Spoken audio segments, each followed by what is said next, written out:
Quando si parla di pittura fiamminga del Quattrocento tutti conoscono Jan van Eyck, ma c'è un altro artista fondamentale che ha letteralmente rivoluzionato il modo di rappresentare le emozioni, Rogier van der Weyden. Nato intorno al 1400 nella città di Tournai, Rogier vive in un'epoca in cui l'Europa sta cambiando velocemente, le città fiamminghe diventano ricchissime grazie ai commerci e gli artisti iniziano a sperimentare nuove tecniche incredibilmente realistiche. E Rogier diventa uno dei grandi maestri di questo nuovo linguaggio visivo.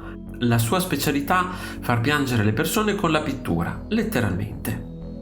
Prima di Rogier, molta pittura medievale sembrava distante e simbolica, le figure apparivano rigide, quasi fuori dal mondo reale. Con i fiamminghi cambia tutto, i pittori iniziano a osservare la realtà nei minimi dettagli, rughe, lacrime, tessuti, capelli, gioielli, riflessi di luce, ed è qui che Rogier diventa un fenomeno. Non si limita a dipingere bene, vuole coinvolgere emotivamente chi guarda. Le sue opere sembrano quasi delle scene cinematografiche medievali, capaci di trasmettere dolore, tensione e compassione.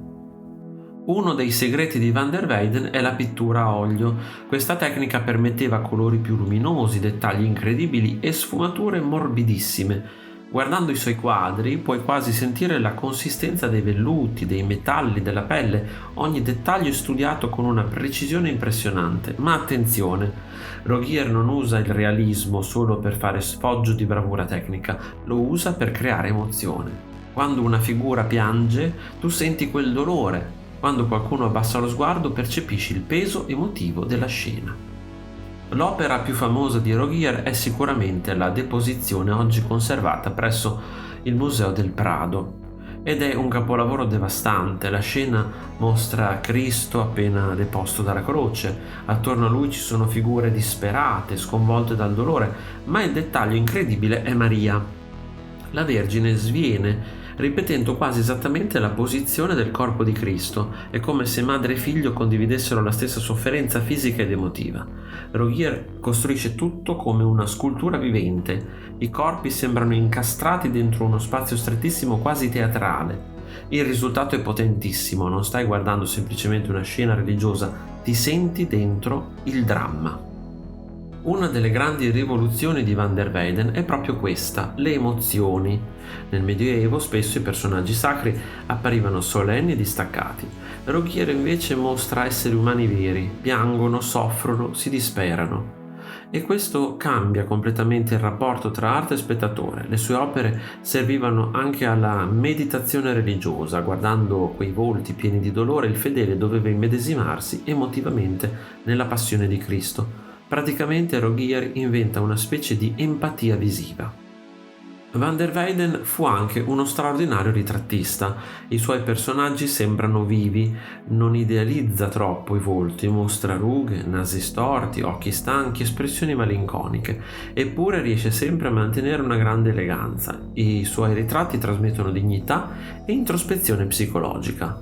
Guardando certe opere, sembra quasi di avere davanti persone reali che stanno pensando qualcosa, ed è impressionante se pensiamo che siamo nel 400. A metà del 400 Rogier visita l'Italia, probabilmente durante il giubileo del 1450, e qui succede una cosa interessantissima.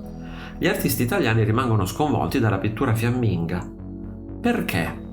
Perché mentre in Italia si studiavano prospettiva e anatomia, i fiamminghi erano imbattibili nei dettagli e nella resa della materia.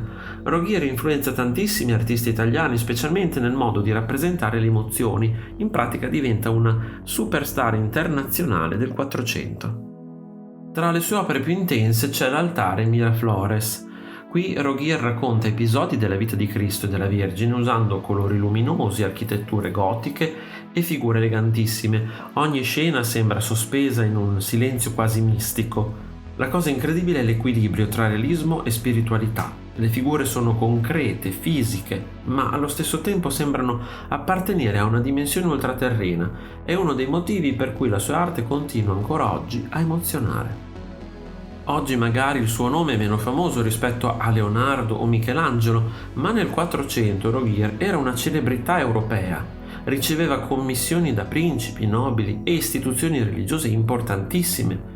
Le sue opere venivano copiate ovunque, molti artisti cercavano di imitare il suo stile, soprattutto la capacità di rendere il dolore umano così realistico. Era considerato uno dei pittori più importanti del continente e guardando i suoi lavori si capisce benissimo il perché. La cosa sorprendente è che le sue opere funzionano ancora oggi. Perché? Perché parlano di emozioni universali: dolore, amore, paura, compassione. Anche se i soggetti sono religiosi, i sentimenti sembrano incredibilmente contemporanei. Rogier riesce a trasformare la pittura in esperienza emotiva e forse è proprio questo il segreto dei grandi artisti: farti sentire qualcosa anche dopo secoli. In fondo, Van der Weyden non dipingeva solo immagini, dipingeva emozioni umane.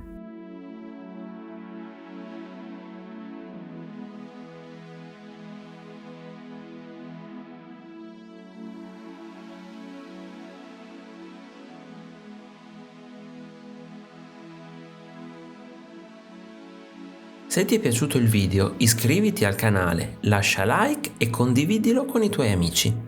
Un saluto e al prossimo video di Arte Esplorando!